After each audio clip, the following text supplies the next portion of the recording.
I'm Dwayne Brummett. He's Ali Alberigo, and this is the School Owner Talk podcast.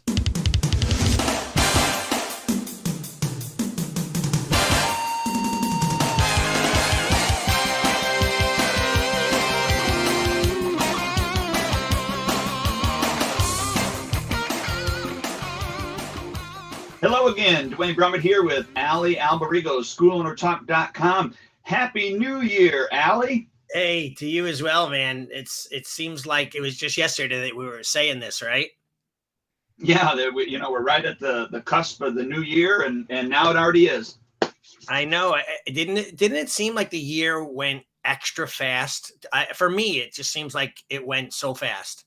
Yeah, and from what I understand from all my elders, it goes faster. It ticks faster the older you get. Yeah, I mean, that's the truth. Like, I think that for me, as I get older, like time goes by and I don't get what I want done, or I did accomplish a lot, and it just seems like the next month is on us, and it's like before you know it.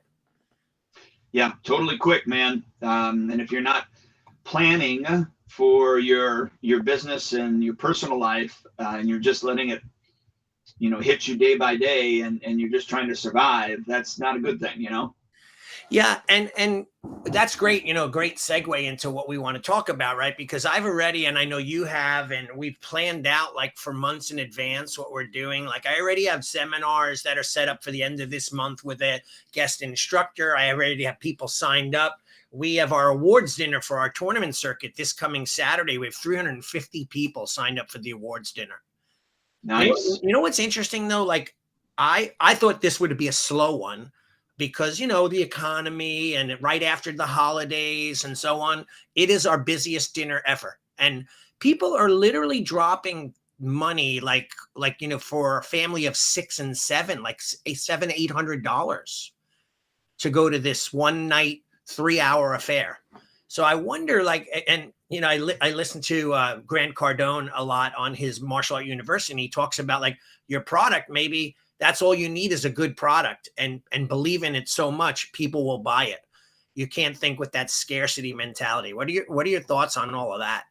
Well, it's kind of funny that you bring that up, because I started the year off with The Power of Positive Thinking by Norman Vincent Peale. And if you've not read that, I would encourage you to revisit that as a school owner, because we want to be positive anyways. But that's actually was great timing for myself with the beginning of the year.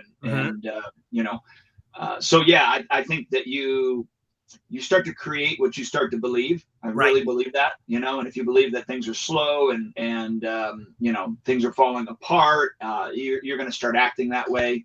And it becomes a self-fulfilling prophecy. I remember when I bought my partners out, I was freaking out, but I decided that I was always going to say, when somebody would say, how's the studio doing? And I would say, man, business is booming. And even when it wasn't booming, I always said business is booming. And, we built the business, it became booming. Yeah. And it's interesting.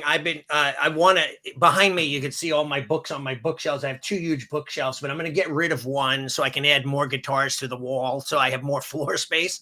But as I'm taking the books off, like I could see that era in time when I read certain types of books. That year I was into spirituality, and I started listening to The Art of Happiness by the Dalai Lama again on audio. And I had to go get some x-rays this morning. So I went there for my kidney stones, and I'm listening to him talk, and I'm going like, it's so important, like the messages that these leaders give out that can shape and shift our lives positively, right? And he had said something about negative thought. And he said, if you think negatively, or you desire other stuff or more things that you don't have, and you kind of think in that realm of, woe is me and I don't have it. Similar to, like, he mentioned celebrities. He says celebrities have money, they have fame, but they don't necessarily always have happiness. Because they're always in search of the next level. And I hear a lot, like I was kind of, I don't know, a little discouraged this coming January 1st, where all the positive motivational coaches, in the martial arts, think positive, do better, push harder, and a lot of it didn't talk about happiness. It talked about goals and achievements and things of that nature. So I wonder, where we're at in regards to that in our lives, and everybody should be there. I think, that's important. Yeah, so that's something that we should think about moving forward this year. That's why in our topic, reimagining, right, your school, reimagining what you want it to be. Is it just going to be another year, 2023, just like 22, but we're just going to push harder to grow more, make more, or is it going to be life changing and shifting? That's where I'm at.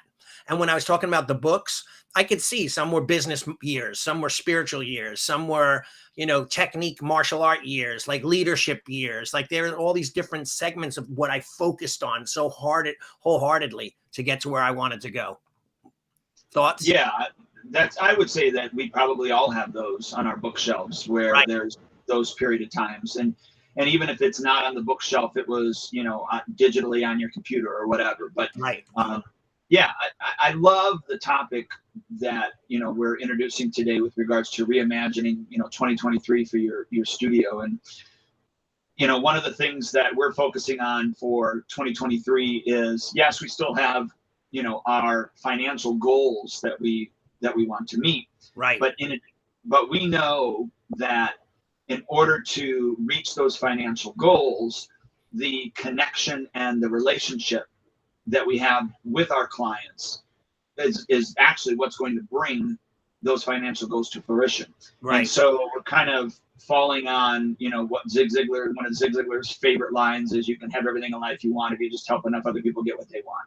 Right. And people in, I don't know about your school, but people in our school are coming to us for a myriad of reasons. One of those reasons is obviously martial arts. They want to learn how to protect themselves. Mm-hmm. But some of it really is connection. Right. We are the family outlet for them, that connection. And so, when we were smaller, we did a really good job of making it a family dynamic, a family atmosphere. We all went and did things together. And we've talked about that in previous podcasts where even our own martial arts instructors really didn't ever have to say, hey, you need to sign up for this. Right. Right. You just did it. Yeah. And so we're really trying to dial that in so that our students can experience the same thing that we did when we went through the ranks with our own instructors. That's interesting. Like, so of course, both of us are doing the Cardone University. And I just did a lesson where Grant Cardone talks about, there's only two things in a business. He said, customer satisfaction, and he said, customer acquisition. He said he asked the question, what's more important? And people will always say customer satisfaction. He says, but you can't satisfy customers if you don't get them.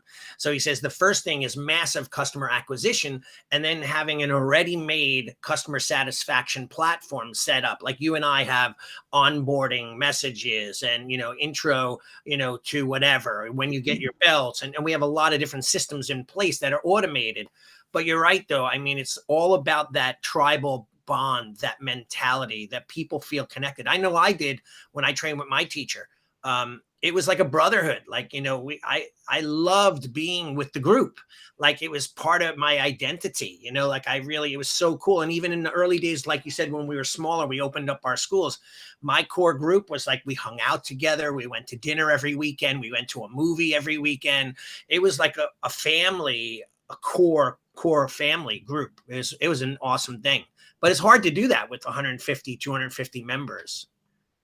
It is. But I think it really starts with your staff and your leadership team or storm team or whatever they're called. And so if you think of a bullseye, right, and you have the inner part of the bullseye, that is your core individuals in your business. So for me, that really is, Mr. Bean, my program director, and since I have another school that kind of has another circle in it, but it's Mr. Kent. Right. Those are the individuals that I spend the most time with. I am more intimate with. Mm-hmm. Just and then you have the next outer circle from that bullseye, and that's the rest of your staff. If you have a bigger staff, right? Right. That's the rest of your staff that you spend, the second part of your time with, most Yeah. important time with. And then from there, you have your storm team or leadership. So that next circle outside of that is the storm team leadership individuals. And so those are the one, so I don't know, how you guys do it, but, quarterly seminars or monthly get-togethers or whatever it is. For us, for our storm team, like the special team of role models, that's our leadership, because we have an actual leadership program that's in the regular program. But the junior instructors, if you will, we have a quarterly seminar that we do, and it's a 2-hour time that we get together. We're working on team building activities. We're working on obviously teaching tactics. We have some games and have fun. But we either, if we do it on a Friday night, then we're having pizza.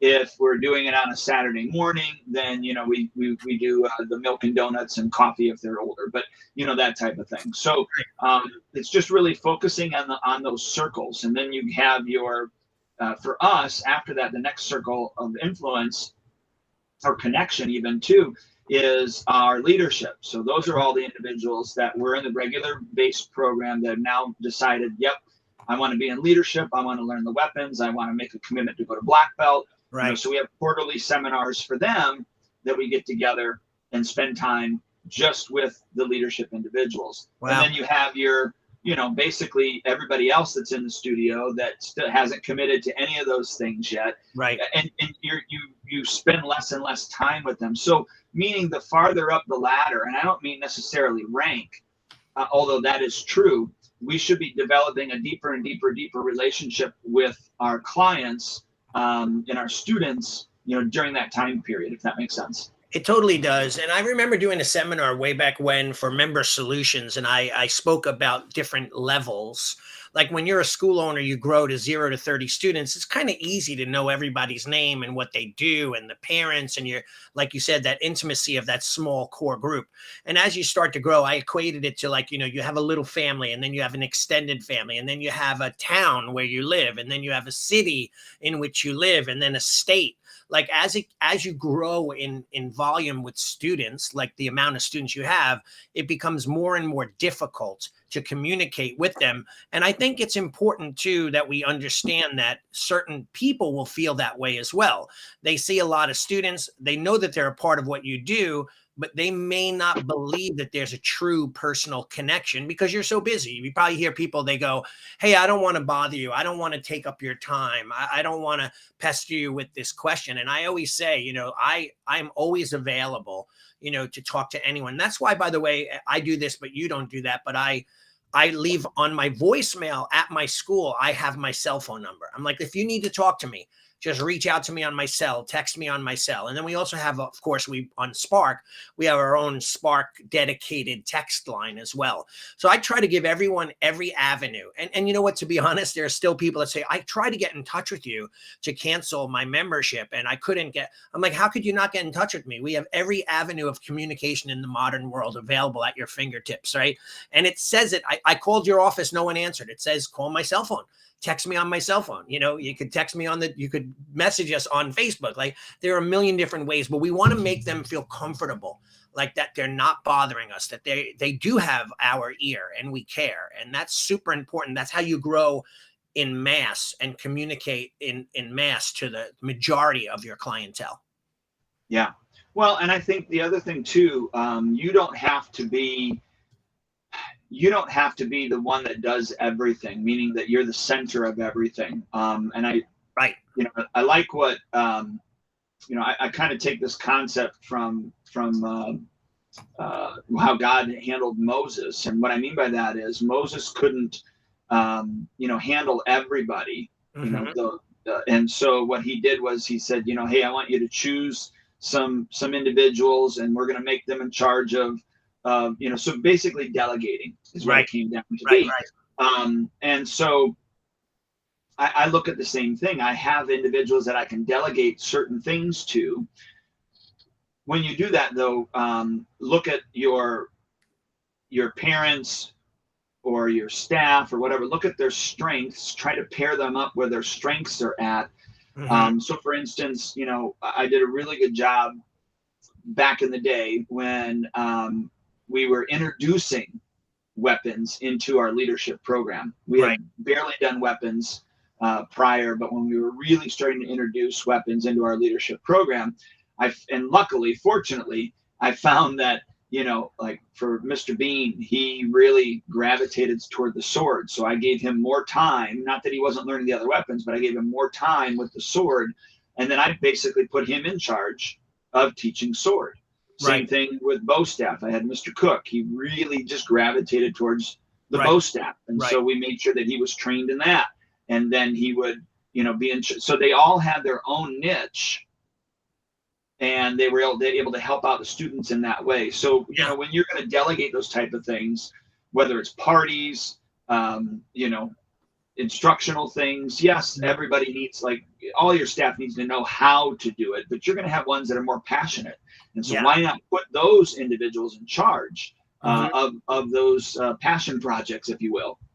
Yeah, I agree with you 100%. I mean, any group of any company or religious group or whatever, they have their disciples, their the pastors, the priests that have built congregations under the biblical word, right? I guess you would say. So it's like there's no different in the martial arts that we wouldn't try to do that within our own schools. Have little under not underlinks, but people who are under us that are also reinforcing the message, And by the way, I have a friend, he teaches, has like some of his classes for his teenagers are run by his teenagers.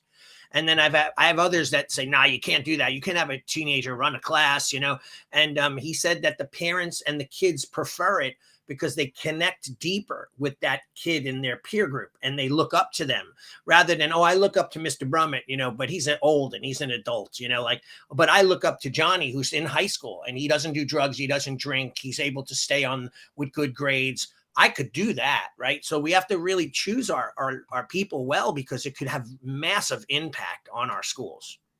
Yes, and I think that it just makes the opportunity for connection in your school that much deeper. Yeah, yeah, absolutely. So we talked about like I think the big word to me that was interesting was like reimagining our school. So I'm doing coaching for the first of the January was yesterday and today with my clients, and I'm trying to encourage them. It almost seems like they're ready to go ahead for 2023. Everyone is setting goals and they're motivated and yada yada yada.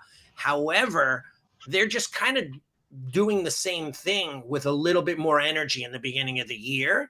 So I said, like, what are you doing? You need to take an inventory of what you're doing, what's working and what's not working, what's kind of just chugging along. Maybe it's working, but it's not outstanding. Let's say like you have a black belt club or a master's club or a leadership team. Are people beating down the doors to get in it? And if they're not, we have to reimagine it to try to get people to understand it, maybe market it, and be more motivated to be in it. So I ask school owners, that question. What are they doing to reimagine or redo or renew or change in their school at this moment? Yeah, not just throwing lipstick on a pig is kind of what you're saying. Yeah, exactly. Right. Yes, the same pig, right? But although, Yeah. have you ever seen those pigs that you go to whatever the island where they swim in the ocean? No. Yeah, there's an island. I forget where it was. A lot of famous people go, and they're wild pigs, and they swim in the ocean, and you could go out there and swim with them. Um, Swim with pigs. yeah, it's amazing. It's very cool. You feed them, but so there's a reimagining of the old pig, right? The same old I, pig, right? I did not know that pigs swam. So Yeah, there we go. I want to do it. It's kind of amazing to see. But then again, so like, how are you going to be that purple cow, so to speak? And did you see I posted on our page? I'm trying to look for it, but I said I again going through some of the university stuff. It says like, who are you? What do you do? Why are you special? What separates you from the rest? Write down what you think. And then I posted it up on our page. I think it was on our page, or it might have been the other podcast page. And it was more like, what do you do? Like, what do you think is your specialty? What makes your dojo different? And, one of my friends said, oh, I read your thing. And I do the same exact thing, except you could take ninjutsu out and put in Aikido. And I said, oh, that's very interesting because we have very eclectic kind of martial arts.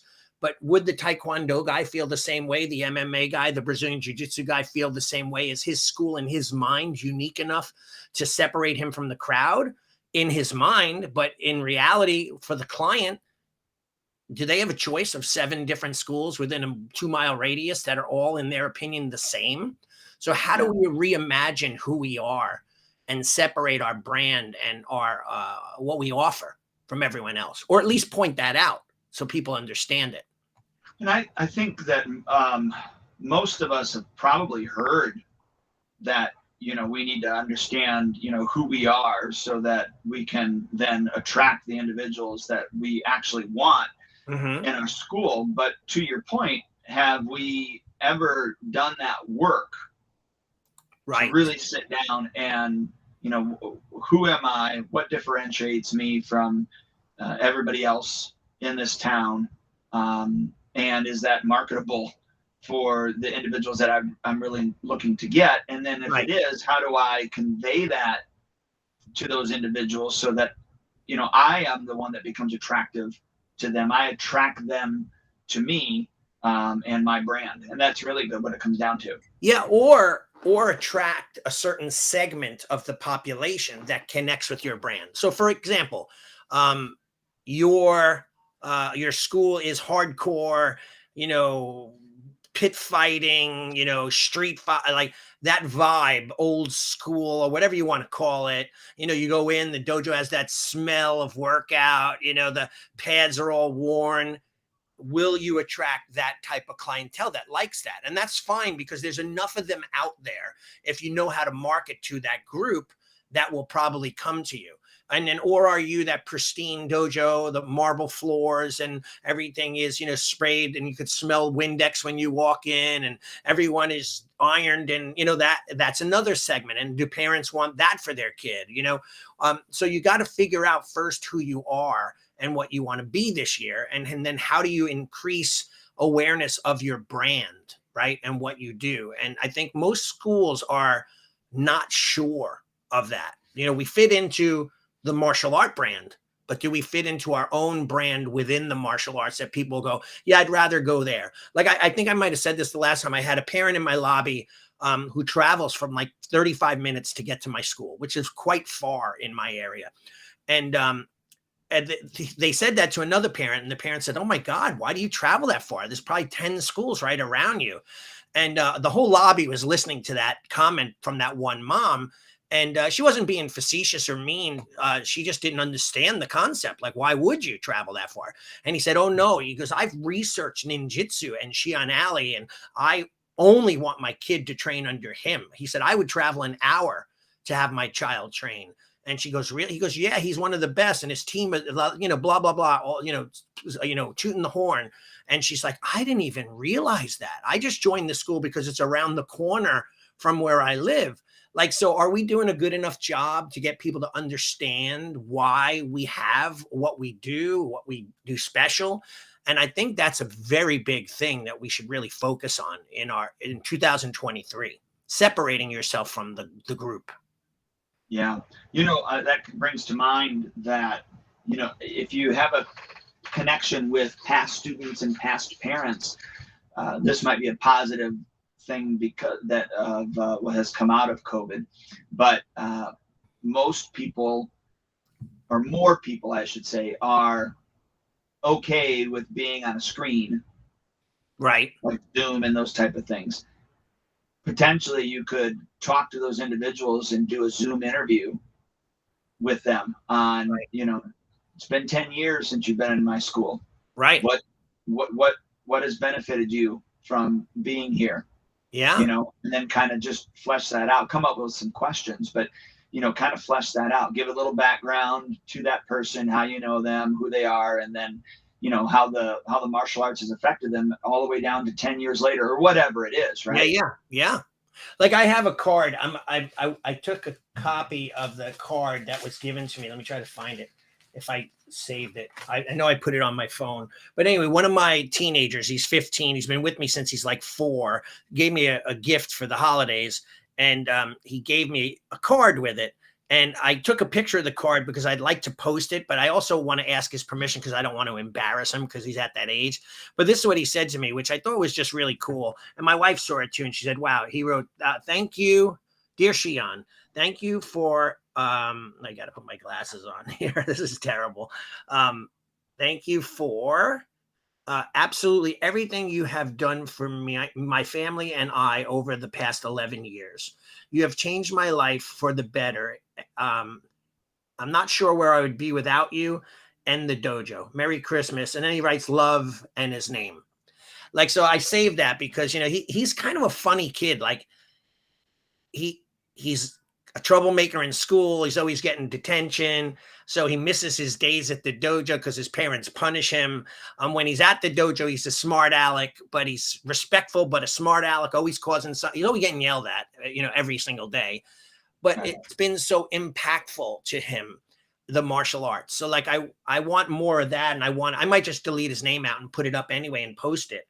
But like that could possibly be part of your brand. Like, how deeply do you connect with the students? How much has it? But then again, that's not your purple cow. That's because a lot of schools have those things. Lives have been changed, but we still need to point that out. And that's where, you know, that again goes back to that reimagining. I'm trying to reinvent a lot of the things that we do, like the leadership team, and get that, you know, so more people want to do it. Our Black Belt Club, that we call it, you know, our Masters Elite program. I want a lot of people that they've been ignoring it or maybe missing out on the opportunities for it. I want to reinvent those so that they become more popular as well. Ours is all about leadership. That's what differentiates us compared to everybody else. And yes, you can learn some leadership qualities, maybe some principles through the martial arts, but we actually have a written strategic curriculum that they go through to get it introduced to them in a practical way. And they have ways that they have to apply it so that it's not just, you know, academically learned. You know, they physically have to do things that go along with those studies. And so for us, that is our biggest differentiator, is the fact that it's leadership training from day one. Right. That's what our tagline is. That's, you know, everything that we speak about always gets referred back to the word or the concept of leadership, because I think that's, you know, it's got to be reinforced over and over again, going back to, we've talked about this before, but, you know, our friend Kenny Bigby, who's a former Navy SEAL, you know, his tagline, right, is one of it, the word elite. Right. So it's be elite, train elite, live elite. You know, and so everything comes down to the word elite. Even to his tests, they're not, you know, they're not called belt testings or stripe tests or whatever. It's an elite assessment. Yeah. And by the way, he's really come into his own. Like, I mean, the dude is, every time I look at him on Facebook, he's in Malta, he's in Italy, he's in Africa. Like, he's traveling and teaching all the most elite of the police, Brazil. He taught their police force. Like, he's doing so many of these special seminars. So I'm so proud of him and where he's gone with this, you know, and how much he's done. And let me just say what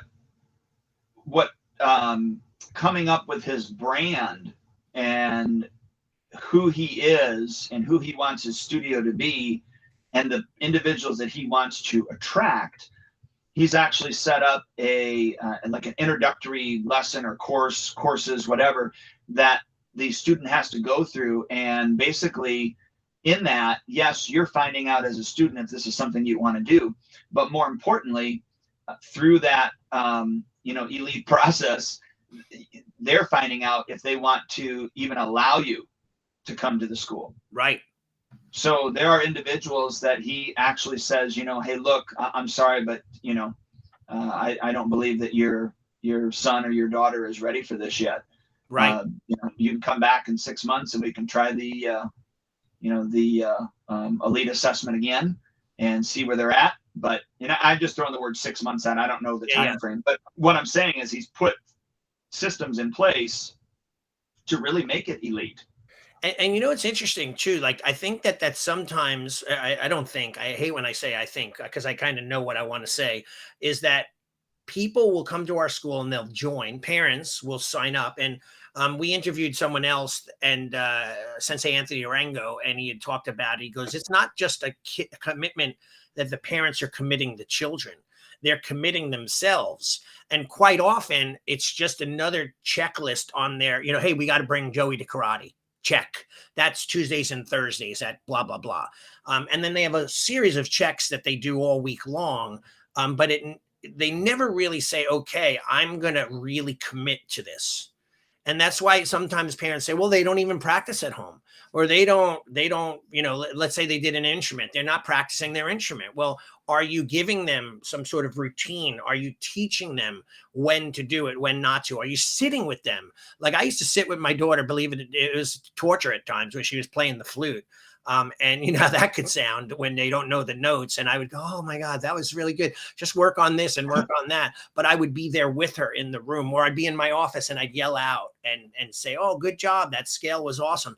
Like, we have to involve ourselves. And, I think that that's what parents are missing too. So when we reimagine our school for the new memberships, maybe we should have that sit down and maybe have that question, that meeting, hey, you want your kid's life to be better?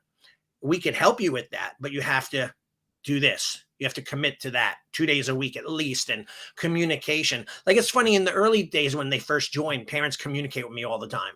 They ask me questions. They want to know. They want my help. They want to speak. Then once it becomes routine, sometimes I can't even get a response on a text message from them. Like, oh, your kid fell down and hit his head. Like, not even a response. Like, it's old news, white noise, right? So we got to find a way to reimagine that communication network as well, so that we have more buy-in and more communication throughout the year. And by the way, better retention, better upgrade process, longer training, black belts, et cetera, et cetera. Well, we just create that better connection, and we create better students, and everything else will fall into place. I mean, you won't have to worry about the retention, because you've already created that connection. You won't have to worry about the bottom line, because they're going to stay longer because they want to learn more from you. And so, if we're just concerned, we would just make our focus on the person, rather than on the money that we need to make. And believe me, I'm right there. I mean, there was a time when I was looking at little $100 bills training on that floor, and thank God I was not the one. I don't think I would have done this anyways, but I was not the one that was in charge of that floor at the time. I had Mr. Russo as my head instructor at that time, and so he was seeing things from a connection standpoint, and I was trying to focus on building the business and pay the bills and all those things. And I just had really got into a position where I was not literally seeing $100 bills, but unfortunately that's what I was feeling. You know what I mean? I think we're schools who get in that mindset, and I don't think you probably were ever there. I would almost venture to say, just knowing you, that yes, we focused on the business. Yes, we focused on growing our income and yada, yada, yada. But I don't think that, and I don't know, maybe you might have, you could tell me, but I try to always make martial arts the top priority. My students' ability, teaching them lessons that would change their lives. However, sometimes though, those lessons are lost because people perceive us as business people, right? Yeah. Like, oh, you're selling another shirt, or you got another this, or you're going to charge for another seminar. It's all about the money, when in reality, it's really, in my opinion, like when I have a seminar and I have Adam McCauley coming in at the end of the month to teach Ryukyu Kempo from Oyata Sensei, very world-renowned teacher. And we're so lucky to have him. It's amazing though that people see it as just another seminar that we're selling. They don't realize, like, from when I was young, oh my God, I have the opportunity to train with this master. Like, Steven Seagal or whoever. I'd travel to Japan, whatever, because I wanted to be in. And my friend has a saying, to touch the hands of a master will change your lives forever. Right. And in the school, but people don't see that as much. Some people go, well, I don't know. Is he going to benefit from it? like it's just a class. You know what I mean? Like, so we have to be better at that too, about communicating those values so that they understand. Like, for example, I don't know, whatever sport, if your kid played basketball and you had like an NBA player, you know, coming in who's world, like Shaq, coming in to do a clinic, would you pay $90 for it? Would you want your kid to be involved, or would you be like, I see him on TV, no big deal? Like, you know, that's where I think a lot of people miss the opportunity these days as well. The from a parent's point of view, or even a student, is it worth Yeah. it to give my weekend up? Am I going to learn much? $80 versus me hanging out with my buddies, you know, that kind of thing. So we have to be better at that communication as well. Well, and I think that's also a culture that has to be built in the school. Obviously, it's easier if it was built from the very beginning, and then that just becomes the norm. It will be difficult, I think, to not impossible, but it's just going to be difficult to build that if you've never had that, to start.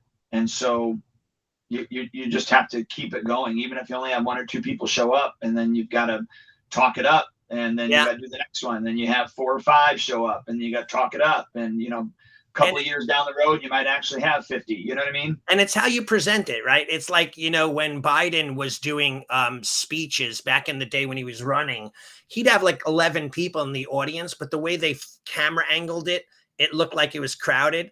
And then some people would go, but look at how it looks over here. And there was no one there, right? That happens all the time where they set the crowd up in a certain way. So it's how you tell your story too. So I always tell my clients too, I had a friend, he would always cancel things. Like he set up an event, he only got 10, he wanted 25, he was pissed off, so he canceled it.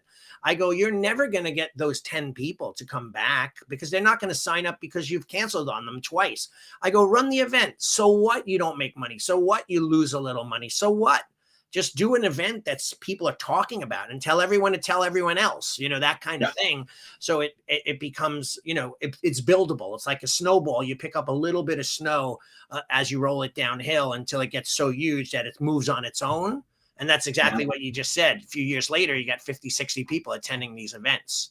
Right. And, like the snowball analogy, sometimes part of the snowball falls off and you got to, you got to pack some new snow in it. So that happens. So you just don't get down or try not to, at least for too long, because that's just the way that it goes. Yeah. And I have one other idea. I know we still have plenty of time, but I have this idea too. Like, we should also look at our facility and say, where can we improve on that? Normally every year between Christmas and New Year's, I do a repaint or a change of some style, but we've been doing it a lot this year during the year. So there really wasn't much for us to do, but I do want to do a fresh coat of paint and coming up soon. But we have to ask ourselves too, like, are people coming back to the school in the new year? And it's all status quo, same colors, same gear on the walls that have an inch of dust on top of it. Have you moved things, changed things? Like, it's funny, we have a picture. It's this gorgeous samurai picture that's kind of like an old style print, grayish gold, like, the old black and whites. And I got it as a gift like 10 or 12 years ago from a black belt that just got their black belt. When I moved that picture around, people are like, oh my God, that's gorgeous. When did you get that? Did you get that for Christmas? I'm like, it's been hanging on the walls. Literally, it was 3.5 foot from where it is now. It's been there for 6 years. It's been in this dojo for 10 years, but people see it because you move it and change it, right?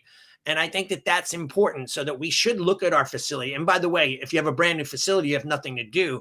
But after you have 150 students coming in out of the dojo every day for a year, it gets scuffed, it gets beat up, it starts to look crappy. It's like some of my favorite restaurant shows where they, the guy, Chef Irvine goes in, Restaurant Impossible, and he goes in and he's like, look at this, there's a tear in the booth there, there's dirt on the walls, he wipes the floor and like it's black with the towel. He goes, people don't notice this. It's not that they don't care, and they probably do surface clean, but they don't notice it because they just haven't really touched it.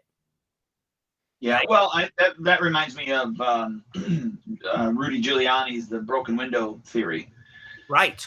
When those small things you notice those small things are actually big things if you're not taking care of them as a small thing. So yes, I think those small little things need to be addressed ASAP so they do not become a big thing at all. I love Giuliani. You heard my Giuliani story, right? Have you ever heard that?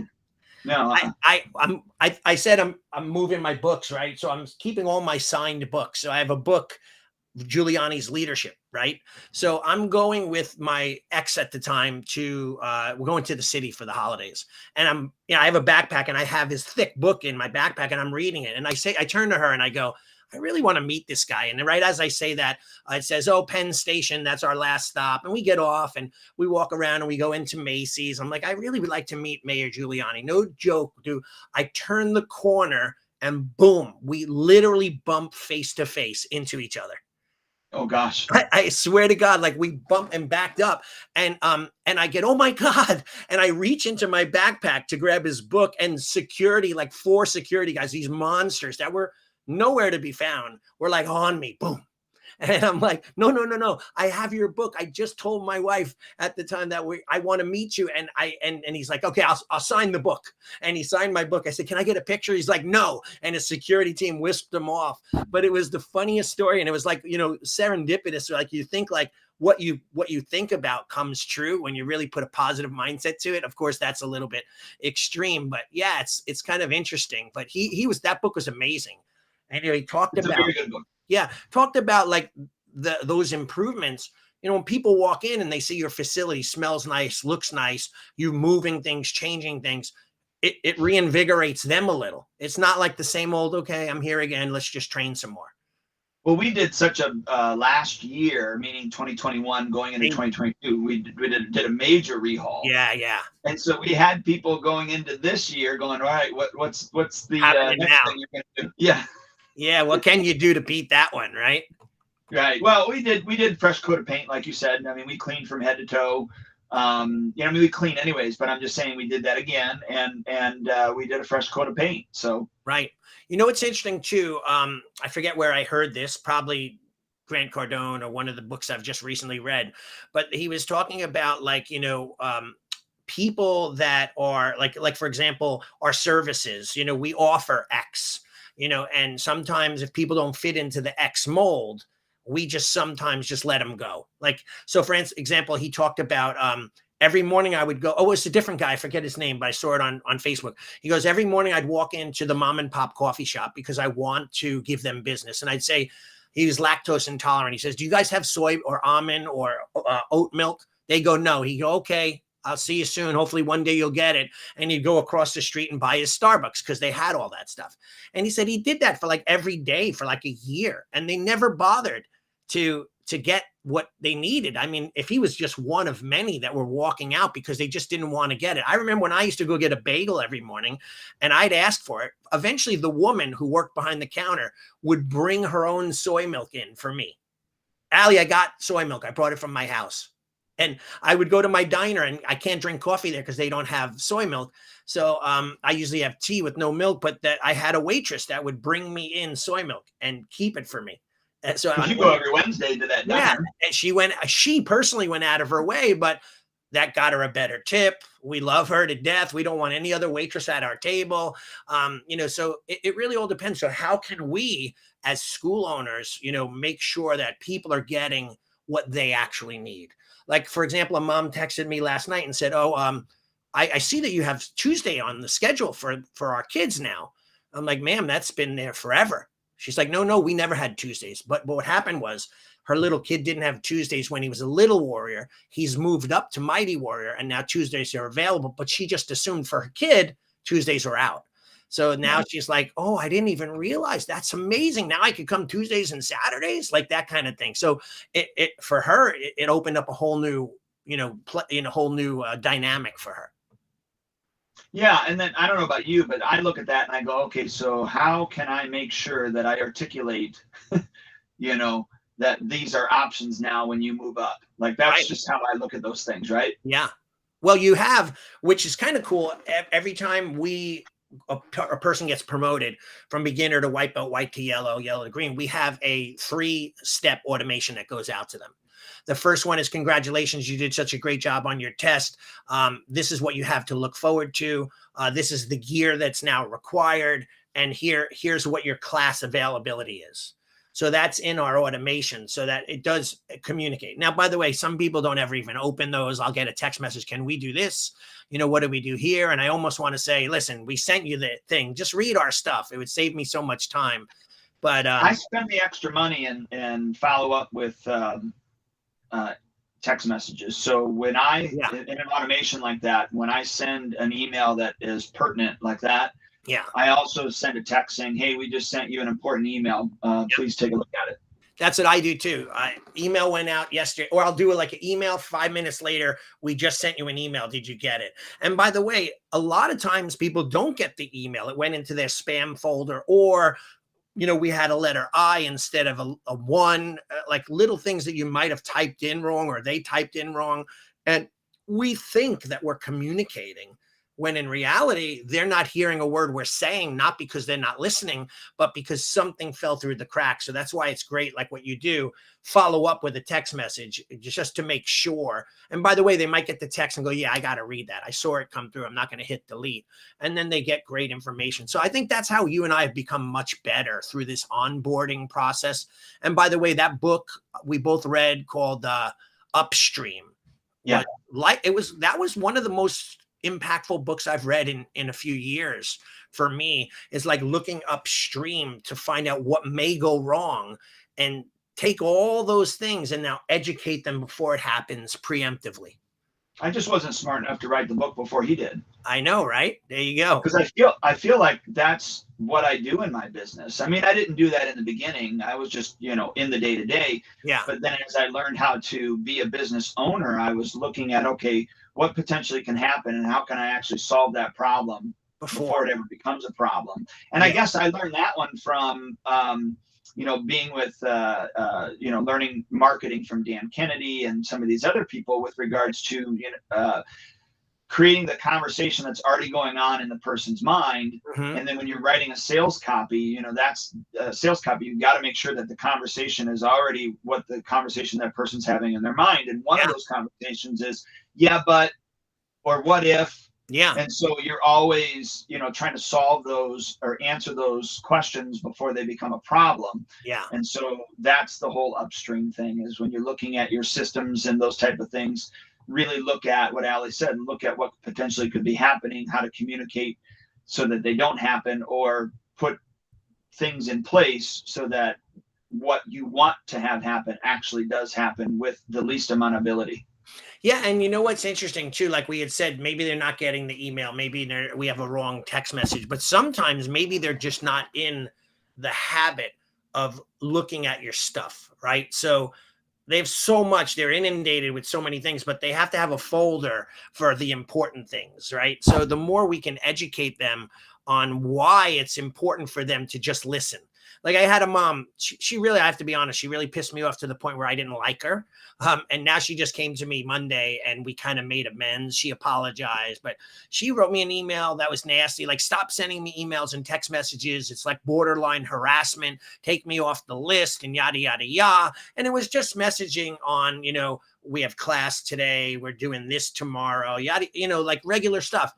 Anyway, long story short, she came to me and said, well, I'm sorry. I just get inundated. It's the holidays and I work for 2 different companies. So I'm getting all these emails and yours was just on top of it.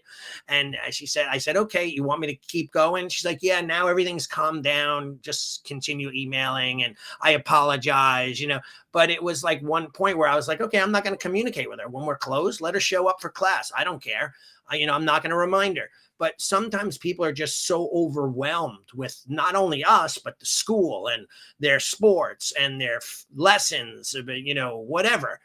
We have to find a way to break through and somehow encourage them to raise us to the top of the heap so that there's 3 top messages. We're one of the ones that they're going to click on because it helps them. One of the ways that we've tried to simplify the communication is putting everything on, or mostly everything, on the homepage of our app. And so one of the tabs that's on the homepage on our app is the yearly calendar. Mm-hmm.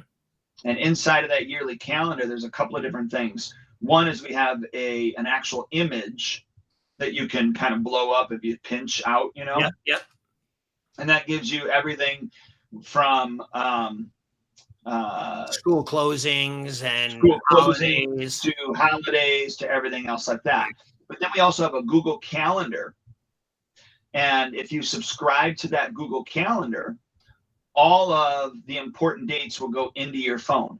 Great. So again, closings, testings, all of those things. Great. But then in addition to that, when we have an event that's coming up, yes, that's on the homepage of the app, but we also put it into the Google Calendar as well, so that they know that, we've got a martial arts game night coming up on January 20th. So if they subscribe to that, it's going to be in their calendar. Now, whether or not they decide to go or they want to delete it from their calendar, that's fine too.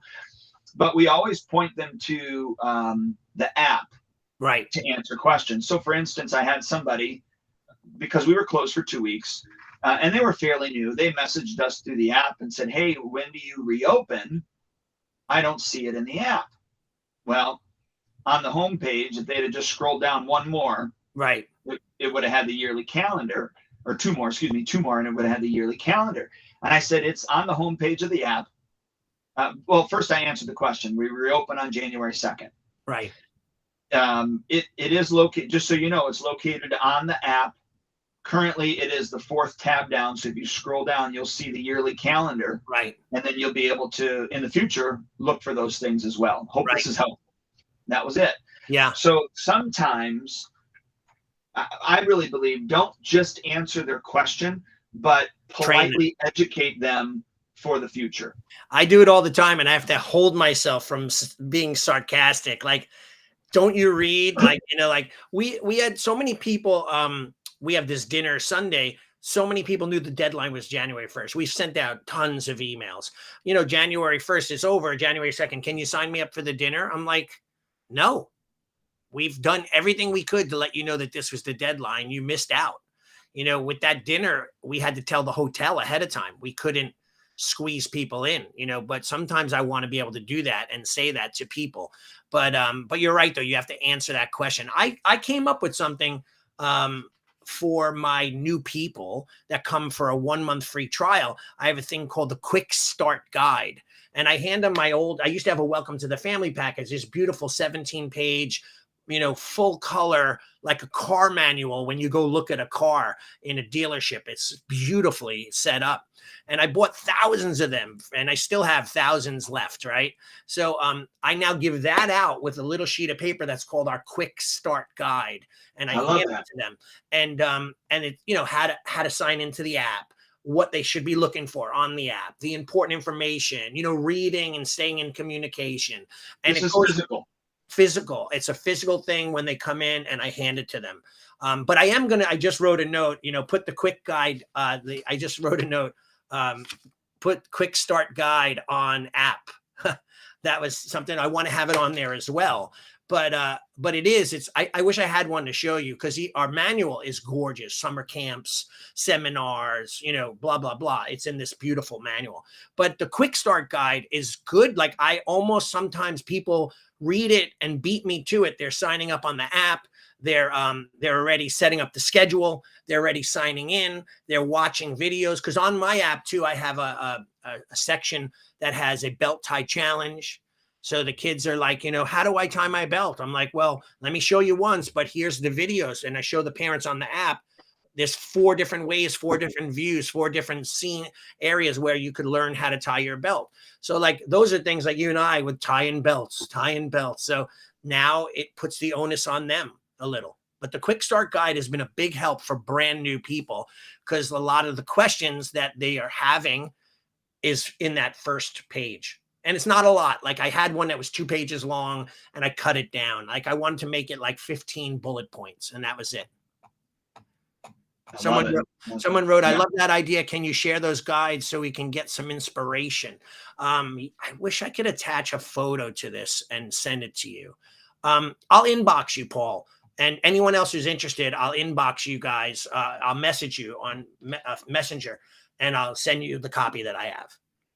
Yeah, why don't you, if you're interested, just message Allie about the quick start guide so he knows exactly what you're talking about. Yeah, and by the way, even if it's like you're listening to this months later, just be clear. Hey, Allie, I heard your podcast number. What are we, 380 something now? 339, I think. 339, and mentions that. And yeah, by the way, I had a questionnaire that they would fill out when they came in, waiver questionnaire, and on the back it had this long list of like pre-qualifying questions, like do know that this is a traditional martial arts school? We teach like it was and they would basically go check check check check check check check check check and sign. I go, they're not reading it. So I wanted to turn it into a quick start guide where it's like 10 big, probably 22-point font size, quick steps, just 10. I don't want to overwhelm them. The most important things that are going to get them in the flow of things. So it was pretty awesome. It's been working. That's an awesome idea. I like that. That as we're talking about this, I always have people ask me the belt ranking system, because I have 3 different systems. I got my tinies, my littles, and then my regular system. Yeah. And I don't know why up until this point I didn't think about, well, why don't I just have a tab in the app? Exactly. About what's going on. Yeah, well, I just mean, are you, want to understand the belt ranking system? Exactly. Click here. Boom. Yeah, I have some cool things. Like I even have, I don't know if you wear drawstring pants in your dojo. You got to pull them tight and try them. So we have those for the older people, older kids on up. But they're always pulling the string out. So I'd always like to, hey, my kid's pants are, and I'd get a pencil and I'd tape it to the string and I'd weave it and fix it. Well, I found this judo guy. I never learned this. This is amazing, where he just would tie one end to the other end and spin it through the pants and untie the knot, and it was fixed. Like the most ingenious way to fix those pants. So I took his video and I put it up on the app on how to fix your pants. And now I get barely anybody comes to me and says, my pants have untied. What do I do? So like the preemptive stuff that I've been doing has been saving me a lot of headaches in the long run. So that's why I love that app. I mean, on my app, I have some really cool things. I have our class schedule. I have a snow closing. I have a ninja covered in snow on top of a rooftop. And it says, this is where you'll look for snow closing. So if the weather's not good, I'll post it there and they know whether we're open or closed. I have seminars on there. I have our class schedule on there. I have the belt tie challenge. I have a frequently asked questions section. We have it on our website, but why not have it on the app? So people want to know, how do I get rank? How do I promote? What do I need to do? How do I wash my uniform? Do I wash my belt? I have that all on there as well. And then I have the journey from beginner to black belt in weaponry. What you get at white belt, what you get at yellow, what you get at green. It shows pictures of what each belt level is. Then it explains what they are. Because I had a parent, it's so funny. I love this mom. She's great. She comes to me, hey, Shion, what's that sticky thing? The short sticky thing that I'm like, sticky, like the stick. I mean, that's a hanbo. Like they don't know the names and the terminology. So I'm educating them on the app there too. So there's a lot of really uniform code, dress code, birthday parties on the app, so they could say, oh, I could do a birthday party. I didn't realize that, even though we do market it. Summer camps up there already. Updates, like I tell some positive stories, the story of the 3 frogs, the story of the bull in the hole, like little things like that on audio message. And then the kids could listen to the story. Requirements, what they get, my leadership team, all of that's right on my front page, homepage of the app. So you have a lot of things on that homepage. Oh yeah. I mean, you scroll through this, 12 things on there with a really colorful picture. And then I move. The cool thing with Spark, this, you can move them around. You can move the thing from the bottom to the top. So if they get used to scrolling and seeing, I'll move the Zoom class thing to the bottom or to the top or to the middle so that they have to search through it. And then check this out. I haven't done it yet, but I have it on my desk. I said I wanted to do a scavenger hunt on the app. So that they have to find the code XXY2 within one of those messages. So they have to go through all the things on the app to find the code, and then they're going to get a $100 credit for the first person who finds it. So now I'm going to create a scavenger hunt because I want them to read everything. So that was another thing. I haven't implemented it yet, but I have it on I have like 20 sticky notes of ideas that I need to get. I wonder if you did that quarterly. Yeah. If that wouldn't at least, improve the Readability. the visualization of the app. I mean, whatever. Yeah. Yeah, because again, once it's there and they've read it once, or they think they've gotten it, or they get the gist of it, they're not going deeper. We just want to create cool listeners, or people who are engaged and get people to. It's like clickbait, right? I know we're out of time, but it's like clickbait. I see things like President Biden smashed his head, fell off his bike, and yada yada. And you click on it, and it's like, oh, he missed a step and he fell over a little. Like they big fight between yada yada yada and this one and that one. And you go in there and they say, hey, that's a stupid idea, like something minor, but they Right. clickbait you into thinking that it's something major. Well, we want to create that with a fun way, and giveaways and things like that to get people. And by the way, if you don't have Spark and you don't have an app, you could do it somehow within your school, an Easter egg hunt, so to speak. That's right. That's right. Well, Allie, I'm just going to tell you, it's wonderful starting off the new year with you. Yeah, dude. Me too. I agree. Thank you. Really appreciate it. And I look forward to, the rest of this year and spending time with you and everybody else. So absolutely. And maybe somehow we'll fit in a trip to see each other in person somehow. Sounds good to me. All right. Awesome, dude. I'll see you soon. Take care, everybody. All right. Have a great day, sir. All right. Bye-bye. All right. Bye.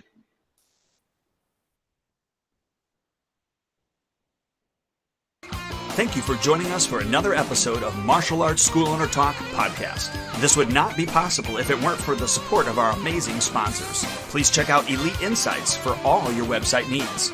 LeadHunterMedia.com, your online digital marketer and content provider. Academy Kings BJJ Growth Consulting and Management Group at GrowMyAcademy.com. SparkMembership.com, hands down the best martial arts software for school owner management on the planet. GetKarateStudents.com, a martial arts growth consulting company for all your systems. AddHealthCoaching.com, helping school owners create a whole nother revenue stream for their school. We will see you next time.